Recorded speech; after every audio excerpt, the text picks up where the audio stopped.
Puji Tuhan, langsung dibuka tayangannya. Yang minggu lalu di tanggal 20 saya sempat berbicara tentang janji ya, mengenai how big is God for you. Dan hari ini saya ingin berbicara tentang Miss Renner. Apa hubungannya Miss Renner dengan how big is God for you? Ya, ini kita akan berbicara tentang hal ini. Dan ini adalah minggu terakhir, tanggal 31 Agustus, kita berbicara tentang rencana Allah dan rencana manusia. Ini minggu terakhir dan menjadi puncak dari tema bulan Agustus. Puji Tuhan, kita akan melihat kenapa kok saya memakai Miss Renner. Inspirasinya tentu dia, wah itu Pak film Pak. Ya, memang dari film, klik satu. Dari filmnya The Miss Renner. Yang ada yang sudah dia melihat? Puji Tuhan, sudah banyak yang melihat. Berarti sudah tahu. Film ini diangkat dari sebuah novel yang adult karangan James Dasher. The Miss Renner dikisahkan di dalam cerita ini. Jadi kalau ini saya ditayangkan, sekalian saya minta izin dari pihak yang mengerti masalah perfilman ini, yang punya hak untuk mengambil beberapa gambar di dalam ulasan saya pada malam hari ini. Puji Tuhan. Jadi dikisahkan di sini adalah sebuah labirin. Di dalam labirin itu ada banyak jebakan-jebakan. Di dalam labirin itu ada banyak jalan-jalan yang sekiranya buntu dan kemudian halangan, rintangan, dan kalau tidak bisa keluar, ujungnya adalah maut. Dan di tengah-tengah labirin itu ada satu komunitas yang hidup di dalamnya, kalau di cerita film ini, yang disebut dengan glade atau komunitas. Saya menganggap labirin ini adalah kehidupan kita. Nanti kita akan hubungkan hidup kita di dalam labirin kehidupan. Di dalam labirin kehidupan. Jadi di sini Bapak Ibu Saudara, ada tempat yang berbahaya, yang penuh dengan jebakan. Ada banyak perangkap-perangkap yang ada di dalamnya, ya, yang bisa berujung maut. Tetapi di sini di antara komunitas di dalam glade, ada yang memang mau menggunakan zona nyaman. Dia tidak mau keluar dari labirin itu, karena labirin yang dinamakan glade ada di tengah-tengah. Dia harus keluar kalau bisa. Mereka ada dari sekian orang ini yang hanya mau di dalamnya saja. Tunggu. Zona nyaman. Tidak mau keluar. Karena tadi saya katakan, kalau tidak keluar dari jebakan-jebakan, maka ujungnya maut. Oleh karena itu setiap orang yang mau keluar, yang masuk di dalam labirin ini, maze ini, maka dia harus menjadi seorang pelari. Seorang pelari yang bisa berlari dengan cepat, bisa berlari dengan lambat, sesuai dengan irama jebakan-jebakan yang ada. Dan kalau tidak bisa, dia harus hafal jalan kembali ke dalam glade. Kalau tidak, terjebak di dalamnya, dan itu akan berujung pada hal yang tidak mengenakan. Sehingga ada orang yang memang mau comfort zone, tidak mau keluar dari situ, dan hanya di dalam saja. Sampai kapan? Karena pada saat dia diam saja, tidak bisa dia untuk melakukan apa-apa. Daripada hal yang kemana-mana, karena memang hanya di dalam. Oleh karena itu setiap orang yang mau keluar dari permasalahan itu, dari nis itu, dia harus memiliki satu sifat, satu karakter untuk bisa berlari. Dia harus selalu mendorong, mengembangkan diri, mendorong segala kemampuannya masing-masing. Suka atau tidak suka, mes ini senantiasa berubah. Labirin ini senantiasa berubah dengan jebakan-jebakan baru. Dan kalau kita kaitkan dengan labirin dalam kehidupan kita sekarang, kita ada di dalam komunitas yang disebut glade ini, di dalam komunitas dunia yang jahat. Pada saat kita keluar di sana, juga banyak jebakan-jebakan yang akan membawa kita kepada maut, yang akan membawa kita kepada kematian. Mungkin bukan kematian secara jasmani, tetapi juga kematian secara rohani. Maka kita akan lihat nanti bagaimana kematian dalam arti kehidupan rohani juga. Nah, Bapak Ibu Saudara, kalau kita melihat di sini, di dalam labirin ini, menjadi kewajiban kita untuk menang keluar dari glade. Dan kita tidak bisa berada di zona nyaman terus. Karena dunia semakin bergerak, dunia semakin banyak perubahan. Yang tidak pasti adalah perubahan itu selalu ada.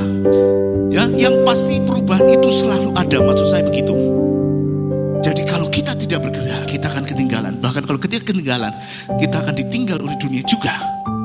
Nah, oleh karena itu kita lanjut di dalam kehidupan labirin, di dalam kehidupan kita. Tadi saya katakan bukan sebatas jalan tol yang lurus, tetapi dalam yang jalan penuh dengan jebakan, jalan yang berliku-liku, dan seringkali di dalam labirin kehidupan kita menemui jalan buntu. Kita menemui hal-hal yang tidak mengenakan. Kalau saya simpulkan di dalam kehidupan kita ada jalan, arah, dan ada tujuan. Ada 3 hal ini. Pada saat kita menetapkan jalan, kita harus ada tujuan yang kita harus ikutin, yang harus kita tuju. Ada arah mana yang harus kita tempuh. Pada saat kita menemukan arah yang harus menetapkan arah mana yang kita tempuh, di situ ada jalan yang harus kita pilih. Juga ada tujuan yang harus kita capai. Pada saat kita menemukan tujuan yang harus kita tetapkan, yang sudah ditetapkan, maka di situ ada arah dan jalan yang harus kita lalui. Itu adalah pilihan-pilihan yang harus kita lakukan di dalam seluruh kehidupan kita. Kita harus berhati-hati melangkah keluar dan tidak boleh tersesat atau salah jalan. Dan di dalam kondisi yang rumit seperti ini, labirin itu hanya bisa dilihat dari atas. Itu jalannya kelihatan. Oh, di sini buntu, di sini enggak. Dia di sini buntu. Kalau dari atas dia kelihatan. Kalau dari bawah membingungkan. Tetapi kalau dari atas lihat labirin itu kelihatan. Kalau sekiranya kita memiliki peta yang benar, maka dengan menentukan arah dan tujuan jalan yang kita tempuh, maka kita bisa keluar dari labirin itu. Tetapi untuk menemukan peta itu tidak mudah, karena hanya orang yang pernah masuk di dalamnya atau orang yang bisa melihat dari atas yang bisa memberikan peta itu. Inilah kenapa kita perlu Tuhan dalam kehidupan kita. Karena hanya satu oknum yang bisa melihat semuanya. Di dalam labirin kehidupan, mana jalan buntu, mana jalan yang bisa ditembus, mana yang ada jebakan, mana yang ada hambatan, mana yang berujung maut. Hanya oknum yang dari atas yang tahu. Dan itu hanya satu, hanya Tuhan saja. Oleh karena itu, jangan pernah lupa untuk meminta petunjuk dari arah dari Tuhan. Meminta peta dari Tuhan melalui Alkitab. Dari kehidupan ini sangat berbahaya. Realita yang kita hadapi saat ini, kehidupan selalu dipenuhi dengan pilihan, arah, jalan, dan tujuan yang bisa berujung dengan kebuntuan. Dan kita tidak bisa berada di dalam comfort zone terus, tetapi harus mengembangkan diri tanpa batas. Yang ketiga, hanya satu yang bisa melihat dari atas. Kita tidak boleh stuck, dan hanya dari Allah saja kita bisa menuju. Itu yang kita pahami dulu supaya kita bisa bergerak lebih lanjut. Nah, sekarang dalam labirin kehidupan secara rohani, tadi sudah saya katakan adalah susuran dari lorong-lorong yang berliku atas bentuknya yang gak karuan, yang membuat kita bingung dengan celah-celah yang tidak beraturan. Namun kalau kita memilih arah yang benar dengan petunjuk peta itu, satu titik keluar kita bisa keluar masuk. Tidak harus putar balik, tidak harus melalui jalan buntu, tetapi kita bisa menang. Oleh karena itu saya katakan sekali lagi bahwa kita perlu peta. Kita perlu Allah yang menunjukkan jalan dalam kehidupan kita, sehingga kita bisa bergerak dengan mudah. Next, oleh sebab itu Mazmur mengatakan di dalam labirin kehidupan, dia berkatakan kepada Tuhan dalam Mazmur 25 ayat 4, beritahukanlah jalan-jalanmu kepadaku ya Tuhan, tunjukkanlah itu kepadaku. Dia sudah berkali-kali minta, beritahukan jalan-jalanmu supaya aku tidak tersesat dalam labirin kehidupan, dan tunjukkanlah itu kepadaku. Itu permohonan dalam 1 ayat 2 kali dilakukan. Pemazmur meminta petunjuk dari Allah. Pemazmur meminta arah dari Tuhan. Apa yang harus dijalani, apa yang harus ditempuh supaya tidak salah jalan. Bapak Ibu Saudara sekalian, kalau saya menilai pola perjalanan kehidupan orang Kristen yang tadi saya katakan masuk di dalam labirin, itu saya gambarkan seperti peta perjalanan kekristenan kita adalah peta perjalanan bangsa Israel. Bangsa Israel ketika keluar dari Mesir, ada Musa yang dipilih Allah untuk mengeluarkan mereka dari Mesir, dari perbudakan Mesir. Mungkin mereka meraung-raung kepada Tuhan di dalam perbudakan itu, sehingga Tuhan mengutus Musa sebagai tipologi dari Kristus untuk membebaskan manusia dari dosa, dari ikatan dosa. Dan kita tahu bahwa Mesir itu adalah rumah perbudakan. Coba keluarkan ayatnya saja ya, supaya lebih enak. Next. Oke. Dikatakan Tuhan sudah merencanakan untuk mengeluarkan orang-orang Israel dari Mesir ke negeri yang sudah dijanjikan. Dan di tanah Mesir itu adalah rumah perbudakan. Mungkin kita mengatakan saya tidak hidup dalam perbudakan, Pak. Tetapi kita akan melihat di sini Bapak Ibu Saudara, ketika Musa mengeluarkan mereka dan mereka keluar dari Mesir masuk ke dalam padang pasir ya, padang gurun. Nah, kehidupan kekristenan, kalau kita akan, saya tidak pernah di dalam perbudakan seperti itu. Memang kita hidup merdeka, tetapi seringkali tanpa sadar kita juga hidup di dalam perbudakan. Tanpa sadar kita juga hidup di dalam perbudakan apa saja. Ada perbudakan-perbudakan mengenai orang-orang yang terikat tentang kepercayaan. Di Mesir ada banyak percaya, saya sudah pernah sampaikan ini di ibadah pagi. Ada kemajuan teknologi HP. Kita lebih susah dan lebih bersedih kalau kehilangan HP daripada kita tidak pernah ke gereja. Kita mungkin akan lebih susah kehilangan untuk hal-hal yang kelihatan daripada hal-hal yang tidak kelihatan. Dan inilah yang saya maksudkan sebagai perbudakan, sama seperti perbudakan Mesir. Dan makna dari keluarnya Mesir di sini adalah kehidupan kekristenan itu sebagai satu proses perjalanan yang panjang. Satu proses perjalanan yang panjang. Sehingga pada saat kita menerima Kristus, kita menerima sebagai juru selamat, itu sama seperti kita dibebaskan dari perbudakan. Kita dibebaskan dari Mesir yang disebutkan di sini rumah perbudakan. Keluar dari sana.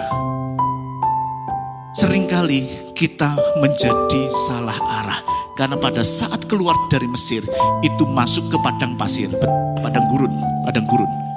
Pada saat kita keluar dari situ, kita masuk di dalam labirin yang sama. Di situ banyak jebakan, di situ banyak sekali hal-hal hambatan yang seringkali membuat kita menjadi lemah. Orang yang baru bertobat menerima Kristen bukan langsung menjadi suci. Masih ada pergumulan-pergumulan dosa. Walaupun di tengah-tengah komunitas Kristen, walaupun di dalam komunitas orang yang percaya, tetapi kita masih bergumul dengan dosa, tidak langsung bebas, tidak langsung bisa lepas semuanya.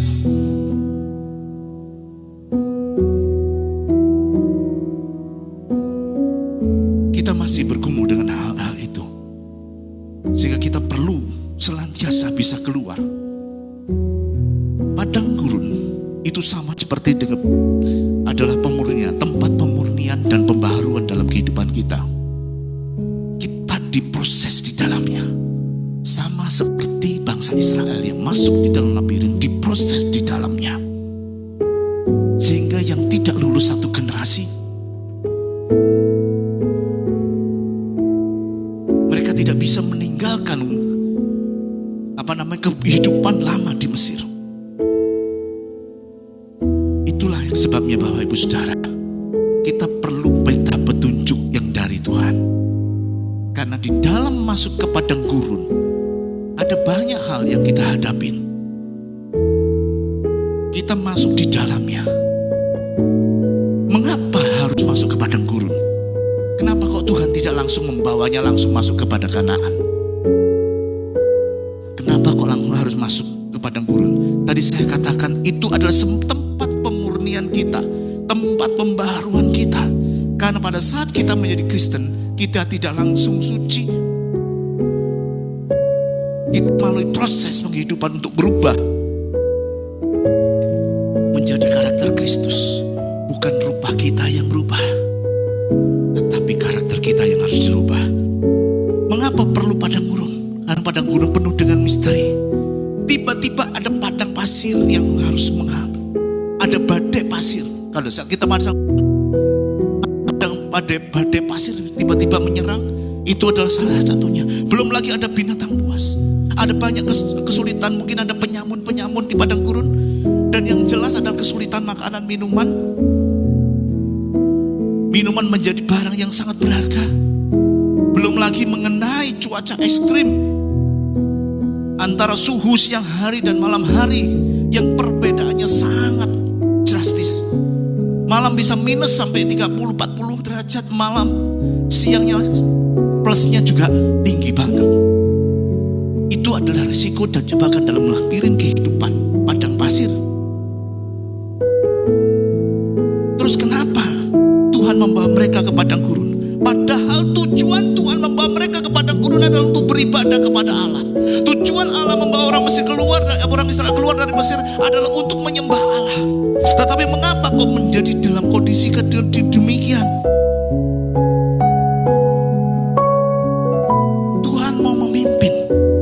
Dia mempunyai rencana atas kehidupan kita. Yeremia 29:11, kita punya rencana Allah yang luar biasa. Namun seringkali apa yang sudah direncanakan Allah itu kita yang membatalkan. Kita merasa pintar sendiri, kita merasa punya jalan sendiri, kita mengetahui di dalam labirin, kita mengarahkan diri kita sesuai dengan apa yang kita maui, bukan berdasarkan kepada peta petunjuk firman Allah yang Tuhan sudah beri dalam kehidupan kita. Penyakitnya ada dua, penyakit yang dialami oleh bangsa Israel, juga penyakit yang saya terutama alami, yaitu penyakit unbelief dan disobedient. Sehingga pada saat itu bangsa Israel tidak bisa masuk satu generasi habis karena unbelief dan disobedient, tidak percaya dan tidak taat. Pada saat ketidakpercayaan atas mereka terjadi, ini adalah akar ketidaktaatan. Ketidakpercayaan adalah akar ketidaktaatan. 11 dan berkata kepada Musa, tidak ada kuburan di Mesir kah? Sehingga kami harus mati di padang gurun ini. Ketidaktaatan. Seringkali kita mencurigai Tuhan. Seringkali kita bertanya kepada Tuhan, aku sudah menjadi Kristen, mengapa keadaanku tidak berubah? Aku sudah menjadi Kristen, kenapa materialku tidak berubah? Aku menjadi Kristen, menjadi satu minoritas, dan kita hidup di dalam minoritas, kenapa aku selalu tertekan, merasa tertekan? Banyak misteri. Mari cek dalam kehidupan kita, di dalam labirin kehidupan kita, apakah kita unbelief, tidak percaya kepada Tuhan? Kita tidak percaya kepada Tuhan dan menuduh Tuhan, mencurigai Tuhan sudah merancangkan sesuatu dalam kehidupan kita yang membuat kerugian dalam kehidupan kita. Seolah-olah Tuhan jahat. Padahal 29:11 Yeremia itu mengatakan tidak demikian. Tetapi kita curiga Tuhan sudah merancangkan yang buruk kepada kita, sehingga prasangka ini membuat ketidakpercayaan. Prasangka ini membuat kita tidak percaya lagi kepada Tuhan. Dan pada saat kita tidak percaya kepada Tuhan, maka tidak akan ada ketaatan. Itu yang dialami orang Israel. Hati-hati, penyakit kita juga. Tetapi saya tidak bisa menyalahkan semuanya. Seringkali orang-orang Kristen dididik di luar realistis. Kalau kamu jadi Kristen, kamu akan diberkati. Kalau kamu jadi Kristen, kamu akan dituntun, tercukupi, karena firman-Nya begitu, yang baik-baik aja. Bahkan anak-anak sekolah minggu pun diajar demikian. Pengajaran-pengajaran yang tidak realistis. Sehingga dengan kondisi seperti ini, beda dengan keadaan, mereka protes dan tidak percaya lagi kepada Tuhan, sehingga berakibat tidak patuh, tidak taat, sehingga mereka tidak bisa melalui proses pendewasaan padang gurun. Mereka gagal di dalam labirin, mereka terjebak di dalam labirin, dan mereka mati di dalam labirin. Itulah unbelief, disobedience. Oleh sebab itu, yang penting bagi kita, how big God for you. Next, how big God for you. Yang selalu saya katakan ini adalah Anthony Colling, yang mengatakan Allah yang kamu sembah itu besar atau kecil, Dia besar sampai semua ras bintang, tidak ada yang bisa menandinginya. Bahkan bintang-bintang itu dinamainya satu-satu. Ada satu miliar triliun bintang menurut para ahli. Yang saya sampaikan di kekalnya Bu Dete kemarin. Tuhan menamai satu-satu. Itu begitu besarnya dan luar biasanya Tuhan. Tetapi dia jauh sekecil sehingga dia bisa masuk di dalam hati kita. Bapak Ibu Saudara yang terkasih, berapa besar Allah dalam kehidupan kita itu menentukan kerohanian kita. Berapa besar Allah dalam hidup kita menentukan seluruh hidup kita, mempengaruhi seluruh kehidupan kita, mempengaruhi pengenalan kita akan Allah. Siapa Allah itu sesungguhnya di dalam diri kita. Mari selidiki hati kita. Kalau kita masih ada kekhawatiran, kalau dalam kehidupan kita ada sesuatu ketidakpercayaan, kalau di dalam kehidupan kita hidup seolah-olah Allah tidak ada, selidiki. Jangan-jangan engkau sudah kena penyakit unbelief. Dan tadi sudah saya katakan, pada saat engkau unbelief, engkau pasti disobedience. Dan itu menghalangi pimpinan Allah dalam kehidupan kita. Kita terjebak di dalam labirin. Ada kesakitan, ada penderitaan, ada tekanan, bahkan sampai kepada kematian. Karena kita terjebak pada labirin, tidak mau dipimpin oleh Allah. Kita mengecilkan Allah dalam hidup kita. Kita tidak membuka selebar-lebarnya Allah untuk memimpin dalam kehidupan kita. Makanya oleh Antoni dikatakan, how big is God for you? Jawabannya tergantung pada kita masing-masing. Seberapa besar Allah dalam hidup kita. Next one. Kalau kita menuntut Allah, maka jangan harap kita akan mendapat tuntunan Allah. Kau menuntut, tidak dituntun. Jika menuntut Allah, maka tidak akan mendapatkan tuntunan Allah. Ini adalah quotes yang luar biasa. Sehingga Bapak Ibu Saudara, kalau kita mau selamat dari labirin, ada dua hal yang harus kita lakukan. Yang pertama adalah kita harus sembuh, harus menghapuskan next unbelief dan yang mengakibatkan disobedient itu.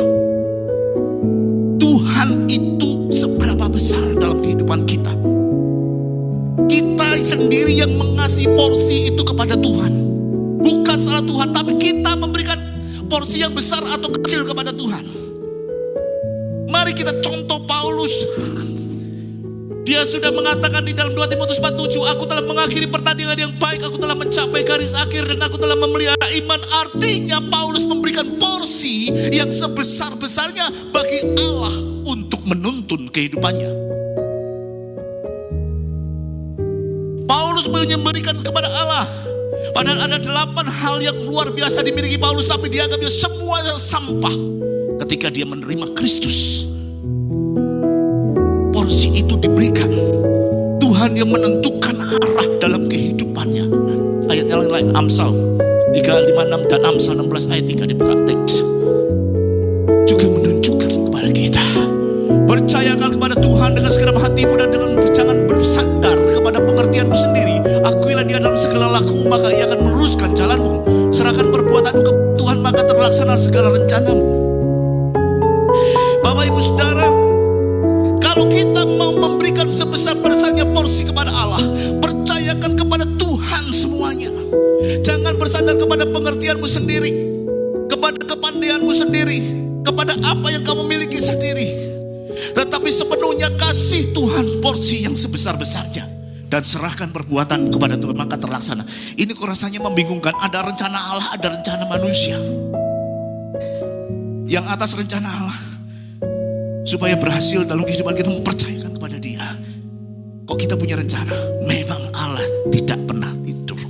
Allah senantiasa sampai sekarang masih berkarya dalam kehidupan kita, tidak berlawanan. Tetapi Allah juga memberikan kehendak bebas kepada kita untuk membuat rencana. Kita boleh merencanakan sesuatu, tetapi paling enak kalau kita menyandarkan semua pada Tuhan. Artinya rencanaku ini kita serahkan kepada Tuhan yang memimpin. Kita bisa melaksanakan rencana itu sesuai dengan rencana Allah. Tetapi kita juga bebas untuk melakukan rencana itu berlawan. Karena kita orang bebas. Kita punya rencana. Tetapi rencana kita ada dua. Apakah kita sesuaikan dengan Allah, ataukah kita melawan Allah? Kalau saran saya, serahkan. Jangan bersandar kepada pengertianmu sendiri. Jangan berlawan dan dengan Allah. Akuilah Dia di dalam setiap laku kehidupan kita. Dia adalah peta kehidupan kita. Maka perjalananmu di dalam labirin kehidupan akan keluar sebagai pemenang. Seperti Paulus yang mengatakan, aku sudah mencapai garis akhir dan memelihara iman. Itu yang luar biasa. Ya, Bapak Ibu Saudara, yang pertama adalah hilangkan, hapus dalam kehidupan kita unbelief yang mengakibatkan disobedience. Yang kedua, waktunya jalan terus. Jadilah mesh runner kehidupan. Jadilah mesh runner. Karena di dalam labirin kita harus berlari terus supaya kita selamat dari jebakan-jebakannya, supaya kita selamat dari rantangan-rintangan apapun. Kita harus menjadi pelari. Dan di dalam pelari ini, dalam mesh runner, bukan sebagai pelari spin 100 meter, 200 meter, tetapi spiritnya adalah pelari maraton. Spiritualitasnya adalah pelari maraton. Pelari maraton tidak perlu cepat. Kasihan yang sudah sepuh gak bisa lari cepat. Pelari maraton menunggu stamina karena jaraknya masih jauh. Dia konstan larinya. Dia tetap ajak, tetapi terus bergerak. Tidak pernah berhenti, tidak stuck. Terus mempertahankan iman, terus bertahan. Tidak perlu speed. Memperjuangkan keyakinan sebagai pelari maraton. Tidak harus cepat, tetapi konstan dan tidak pernah berhenti sebelum mencapai finish. Sehingga Paulus kepada Filipi mengatakan, saudara-saudara, aku sendiri tidak menganggap aku telah menangkapnya, tetapi ini yang kulakukan. Aku melupakan apa yang ada di belakangku dan mengarahkan diri kepada apa yang di hadapanku, dan berlari-lari kepada tujuan untuk memperoleh hadiah, yaitu panggilan surgawi dari Allah dalam Kristus Yesus. Harus tetap berlari. Namanya mission ya, harus lari. Apakah lari dalam sesungguhnya? Tetap di dalam kehendak Tuhan. Karena untuk berlari sampai kepada tujuan membutuhkan stamina fisik, membutuhkan tekad yang harus tetap kita jaga. Sehingga kita seperti Paulus, aku telah mengakhiri pertandingan iman dan aku sudah terbit sebagai pemenang.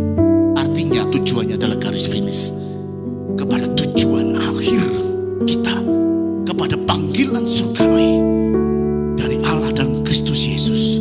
Tidak bisa kita tempuh dengan lenggang kangkung, tetapi harus tetap dengan keyakinan penuh. Oleh sebab itu Bapak Ibu Saudara, ada banyak hal yang kita perlukan supaya kita bisa mencapai garis finish.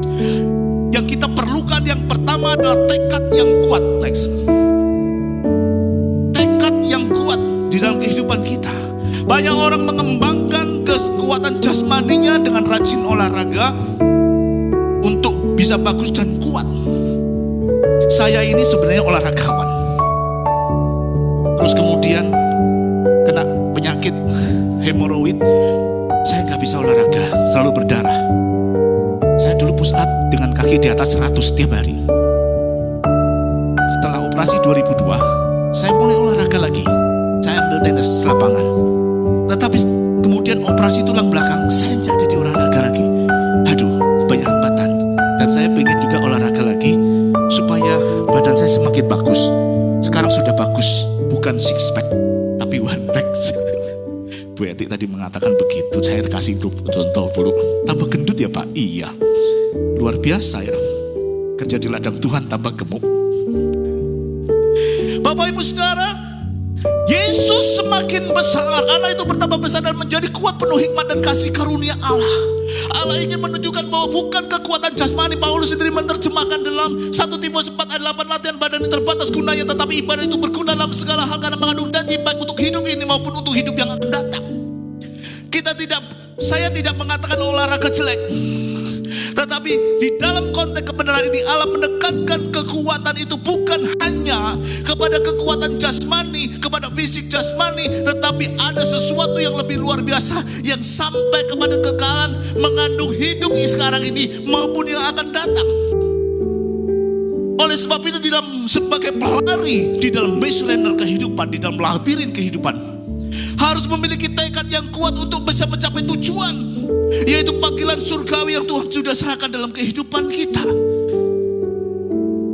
Spiritualitasnya dalam hidup ini adalah kita mampu mengatasi kegagalan dalam hidup. Seorang juara, dia bukan tidak pernah kalah.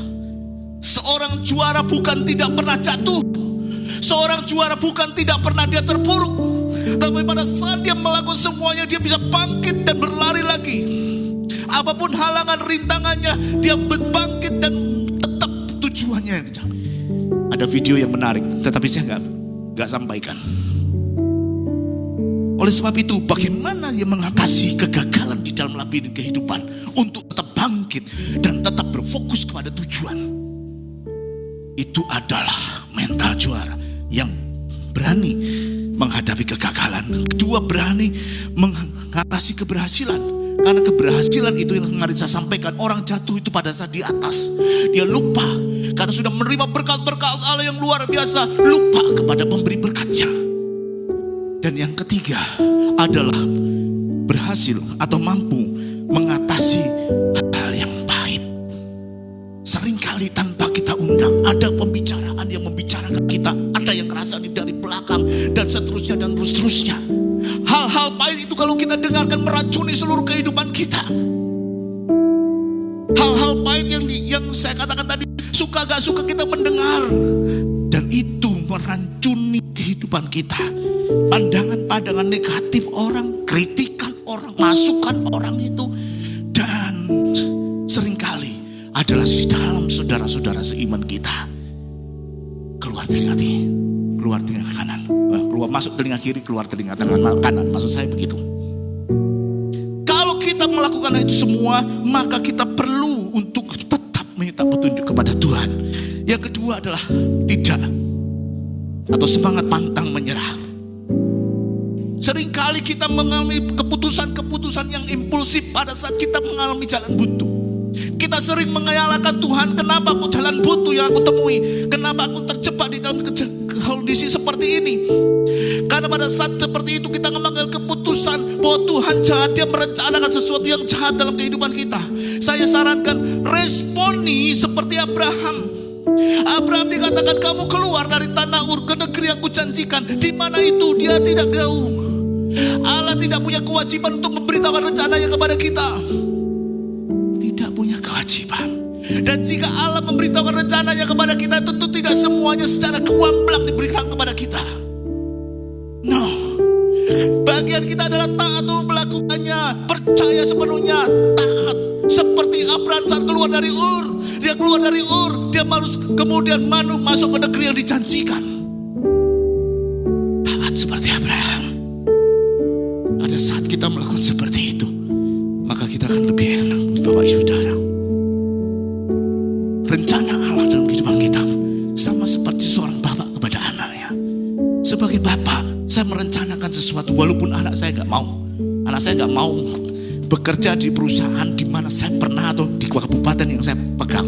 Dia gak mau, saya tidak mau dibayang-bayangi papa, sakarmu wis. Tetapi namanya orang tua selalu merencanakan sesuatu yang baik. Pak selalu merencanakan sesuatu yang baik.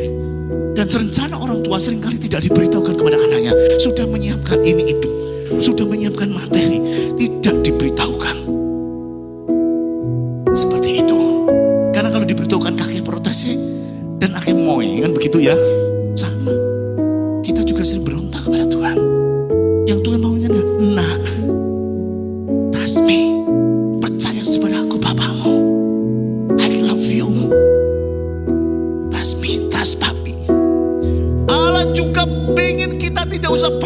banyak tentang rencananya. OTW, ojo takon wae.